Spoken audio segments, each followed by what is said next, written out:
Oh. And Robert Aramayo joins us now. I mean, it's an incredible film. Oh, thank you. Absolutely brilliant. We thoroughly enjoyed it. It's difficult to try and find a clip we can show. And not because it's not an amazing film, but, of course, we should explain that your character has Tourette's. Yeah. So there is a whole sort of inherent issue with Tourette's and playing it on breakfast daytime television. Yes, yeah. Or coprolalia, which is the tick that is foul and obscene. Is that part of it? OK. Yeah, I see. Yeah. But before we get into film, you've been nominated not for one, but for 2 BAFTAs, Robert. Yeah. I mean, how does that feel? Oh, I mean, an unbelievable feeling, really. I mean, really didn't expect it, even just to be recognised at all. Twice is amazing, and you know, I really didn't expect it. And there's so many great actors that I'm nominated amongst and stuff. So it's a really humbling, amazing feeling. Yeah. Incredible actors, and also one, Ethan Hawke, who came to Juilliard to give you your talk, because you were born in Hull and went to school in Hull. Yeah. And then you went to Juilliard. Did you Google the best drama school in the world, essentially? Yeah, I was 16. Yeah. And I was like, oh, I'll just see which one the best one is and try and do that, you know. And yeah, I couldn't believe that I got in. But he came in and spoke to us. Ethan Hawke did? Ethan Hawke did, yeah. And they brought a lot of people to speak, but I'd always remember Ethan because he spoke a lot about, you know, as an actor, how to use your instrument and you know, keep going and having a long career, and talked about self-destructive behaviours and how to avoid that and stuff as an actor. So it's like really informative stuff and great stuff for young actors to hear. Yeah. So I'd love to thank him. Oh, for sure. And all these years later, you're up against him in a category surrounded, as Kat says, by some extraordinary talent as well, some amazing performances. Where were you when you found out you'd been nominated for the BAFTA?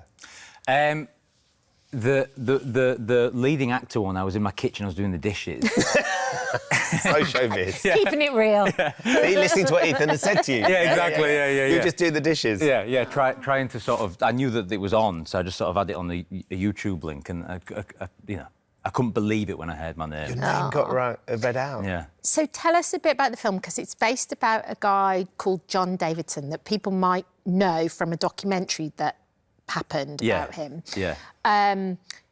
It was so heartbreaking to watch, because at that specific time that you kind of depict through the movie, there was very little known about Tourette's. Yeah. And people didn't know how to treat it, and they almost didn't see it as being real. And that, to me, was one of the most heartbreaking things I've ever seen. This little 14-year-old lad trying to cover it up and not knowing where to turn for help. And his mum and dad just couldn't cope with the situation either. Yeah.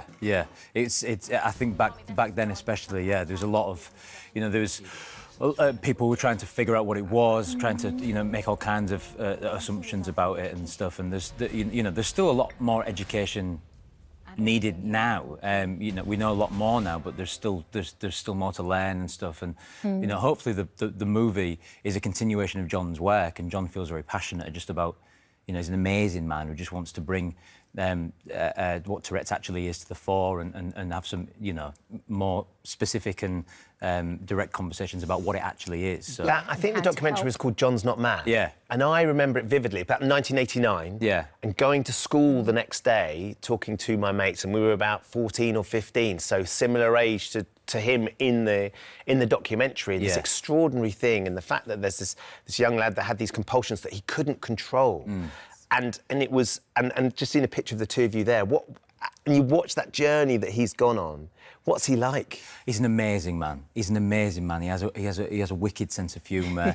He's so insightful. He's so smart, and he really wants to pass on his education and his knowledge to people. He's a great guy to be around. So it was like obviously a lot of pressure to play him for that for that reason.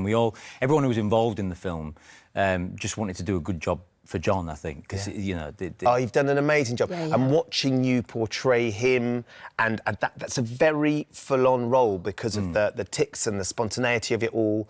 I don't know how you go about starting with that. Did you have advice from people with Tourette's to help you understand how to make it look realistic? Yeah, well, I worked a lot with Tourette's Scotland and met as many people as I could, and I read a lot as much as I could just about triggers and about tics and what they are and how they manifest and stuff like that. But then also what's most important is not tics, it's about the way that we all feel about tics, you know, and including John. So that's where I put most of my focus, just how his feeling is towards something that's just happened, or a tic or a situation, just to keep connected to his emotional journey, which is obviously because that's what it's about. It's about John.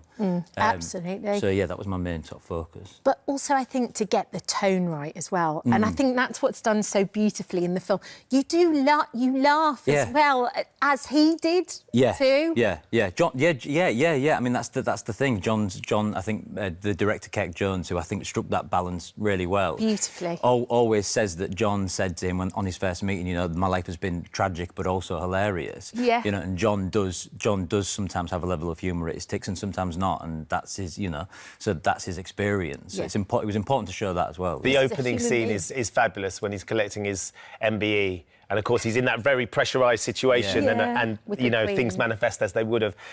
You started acting by mimicking your teachers, is that right? That was the sort of thing you used to do? Yeah. I love doing things like that, mimicking my teachers, in school. I think that's sort of where I just sort of, like, enjoyed playing around with energy and people and stuff like that, I know that there's a lot of people from back home who are very proud to have you representing them and being up for the Oscar, and we've got a very special message from one of your first drama teachers. She wanted us to send this to you. This is from Miss Betts. Oh. Hi, Robert. It's Miss Betts from Mallet Lambert. I'm here to just say a massive, massive well done and good luck for your BAFTA nomination. I remember when you were a young boy starting at our school and how passionate you were, even back then. We really wish you all the very best for your future, Robert. And to us, you will always be a star. So good luck, fingers crossed, and sending much love from the school. Oh, isn't that sweet? That's so nice. And as she said, you are a star, but you're up for the Rising the EE Rising Star Award as well. So people can vote for this, can't they? And amazing people have won it in the past, like Tom Holland, James McAvoy, all these amazing... Tom Hardy. Yeah. So how do we vote? It's a link, I think. You can just go on and vote for me if you'd like to. I mean, that would be amazing. But yeah, it's an amazing award that BAFTA do, and it's the only one voted for by the British public. So it's so lovely to be. And some really talented young actors and actresses there as well. If you Google E Rising Star, you'll find the link and you can have a look at who Rob's up against. We loved this film. I swear, it was so inspiring and moving and unquestionably sort of brings about the importance of understanding more about people that have these scenarios and syndromes and live with them daily and how we all need to work out how to cope with them. It's not necessarily on them to have to deal with it as well. It's really powerful. Did an amazing job. I think that's the most important thing, is just education, talking about it, understanding it more. That's I think what the movie wants people to do. We will be watching the BAFTAs, keeping our fingers crossed for you as well. Yeah, we will. We'll cheer you on exciting. for sure. Thank you so much for being here today. Thanks, guys.